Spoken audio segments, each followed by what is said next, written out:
لبنان کے محاذ پر بھی اسرائیل کو شدید ہزیمت کا سامنا ہے۔ لبنانی فورسز اور حزب اللہ نے اسرائیلی فوجی مراکز پر میزائلوں کی بوچھاڑ کر دی۔ اسرائیلی جولانی بریگیڈ کے ٹینک پر حملے میں ایک فوجی ہلاک جبکہ 2 افسروں سمیت 4 اہلکار زخمی ہو گئے۔ حملوں میں $600 ملین مالیت کے 100 اسرائیلی ٹینک ملیہ میٹ ہو گئے۔ اسرائیلی آرمی چیف جنرل ایال زمیر نے افرادی قوت کی کمی کا رونا روتے ہوئے مزید بھرتیوں کی دہائیاں دے دیں۔ اسرائیل کی لبنان میں بھی جارحیت کا سلسلہ جاری ہے۔ صہیونی فورسز نے بیروت کے مضافات میں 3 مقامات پر فضائی بمباری کی ہے۔ گزشتہ 24 گھنٹوں میں مزید 22 افراد شہید اور 110 زخمی ہوئے۔ جنگ کے آغاز سے اب تک صہیونی درندگی 1100 سے زائد زندگیاں نگل گئی۔ 2 مارچ سے جاری حملوں میں 3229 لبنانی شہری زخمی بھی ہوئے۔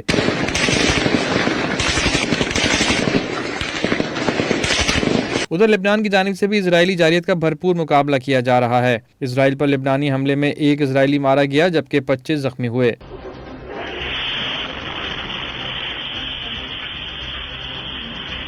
حزب اللہ نے شمالی علاقوں میں اسرائیلی فوجی مراکز پر میزائلوں کی بوچھاڑ کر دی۔ اسی طرح وسطی تل ابیب میں اسرائیلی وزارت جنگ کے ہیڈ کوارٹر اور تل ابیب کے شمال میں ڈولفن بیرکوں کو بھی میزائلوں سے نشانہ بنایا گیا۔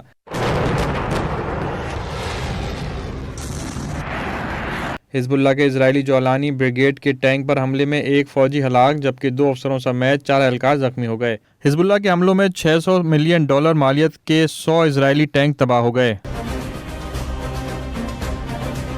حزب اللہ کے مطابق مرکاوا ٹینک کی تیاری میں 2 سال لگتے ہیں۔ ایک ٹینک کی قیمت $6 ملین ہے جبکہ ٹینکوں کو نشانہ بنانے والے حزب اللہ کے گائیڈڈ راکٹ کی قیمت چند ہزار ڈالر ہے۔ دوسری جانب اسرائیل کو جنگ میں بھرپور امریکی تعاون کے باوجود افرادی قوت کی شدید کمی کا سامنا ہے۔ اسرائیلی آرمی چیف نے کابینہ اجلاس میں دہائیاں دی ہیں کہ افرادی قوت کی کمی فورسز کے لیے تواکن ہو سکتی ہے۔